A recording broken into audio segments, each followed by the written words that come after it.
Hey, welcome back to Alive and Thriving. I'm Nathaniel J, and today Jesus is going to be talking to us about David's prayer in the 23rd Psalm. For the Lord is my shepherd, I shall not want. We want to be focusing on the ideal of Christ, not the personality of Jesus. The unified self-filled connection that we all occupy is the core of the religion, not the systems and the legalism or the dogma that we have put into place around the core. We are fast approaching a cosmic event that is going to have a profound effect on our consciousness. We are part and parcel of the one infinite creator, and By presenting the ideal of Christ, you embody the energy signature back of that ideal. This is Nathaniel J with Alive and Thriving, and we are here to create graduate level Christians. Hey everybody, today we're reading from chapter 18. Let us consider David's prayer in the 23rd Psalm. The Lord is my shepherd, I shall not want. You will note this was not a prayer of supplication. Do you not see that the real meaning implies that the one great principle is leading us into the way we should go? Or great principle goes before on our pathway, and thus we make the crooked places straight? This principle prepares our pathway, as a shepherd does for his trusting and dependent sheep. Thus we can say, where our Father leads, I am unafraid. The good shepherd knows where everything is located that is good for his sheep, and thus we can say, I shall not want. With David, we can say, I cannot want, for I am is guarded against every ill will. Every want of our physical nature is supplied, and not only shall we be well fed in the green pastures, but there will be an abundance to spare. We rest in complete assurance that every desire is already fulfilled and provided for.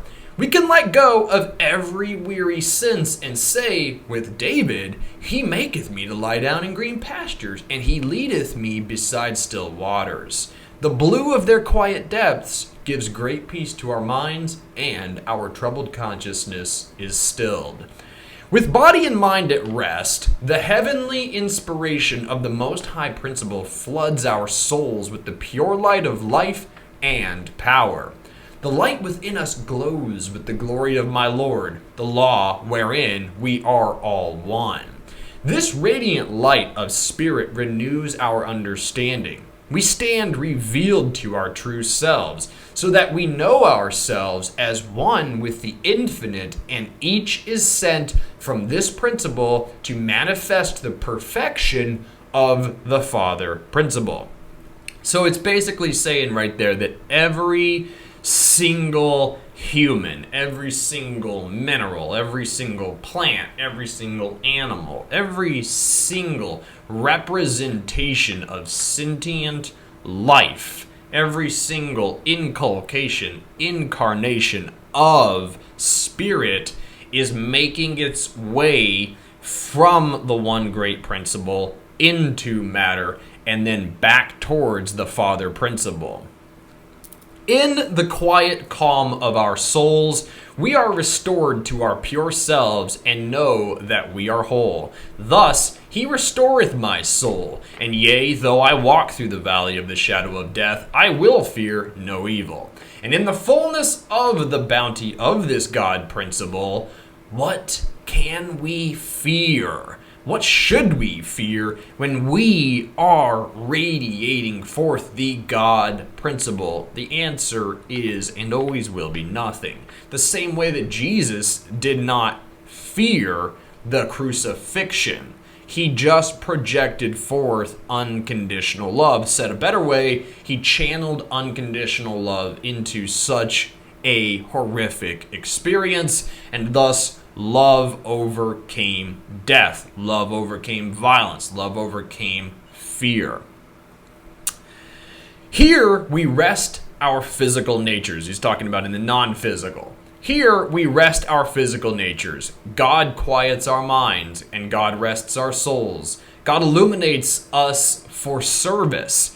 Therefore, with this perfect preparation from within, what outer tests could cause us to fear that any evil thing could harm us? And I'll say here too that whilst in the physical, and after receiving such training, and after experiencing such Father Godhead principle from within, whilst you're in the physical flesh, that nothing can overcome you. And that's what he says right there. What outer tests could cause us to fear that any evil thing could harm us?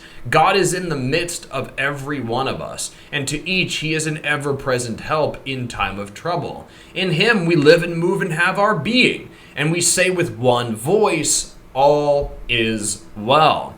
Now each can say that God love leads me directly into the fold. I am shown the right path and corrected when I stray from this fold.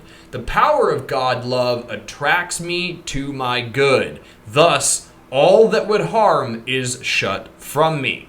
Now with David, each can say, for thou art with me, thy rod and thy staff, they comfort me.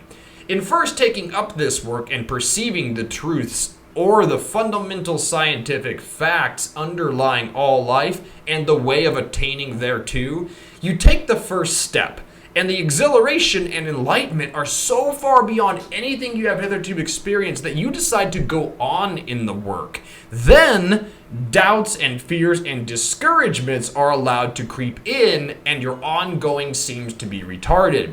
So, in 2014, I moved to South America, and I lived with monks and nuns, Hindu monks and nuns, and I had probably the most advanced spiritual development that I'd ever known, especially to date. And then I came back to North America, and things seemed to be retarded. Though, upon contemplation and deep introspection, all things are very good, and all things do ultimately work out for our best interest, right? In the spiritual, cosmic, eternal sense of things working out for our best interest. And I see now, living in North America, amongst trials and tribulations as I perceive them, that it is only when I lower my vibration to whatever is projecting where I perceive the trial and the tribulation to be coming from, that I am actually in a depressed state, that I am actually in a quote-unquote lesser than state. But as we have been reading about and learning here in Alive and Thriving and from the Masters of the Far East, one only needs to raise their vibration to the Godhead vibration, to the Christ vibration, and then nothing can harm you. Nothing do you need fear, for the Christ has already conquered death. In fact, there never was a beginning, and there never will be an end. Everything is right here and right now. And by attuning to that original thought and participating in that original thought, removing the distortions of our mortal, finite thinking mind, which make us believe stuff like we are the ego, we are the flesh, we are this trial, and we are this tribulation, or we are this depression, or we are this disease, by clearing out the distortions of thought and then returning to that original thought, the Christ, right? The Christ is the original creation.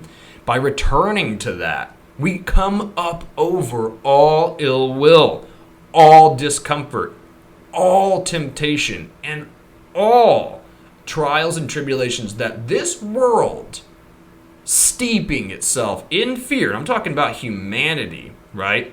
Not the planet itself. Humanity steeping itself in fear from the daily news stream of war and suffering and pandemic and yada yada. You come up over those things when tuning into the original thought. The original thought is Christ, and when Christ was asked about his identity, his response was, I am. Namaste. Thank you so much for being here.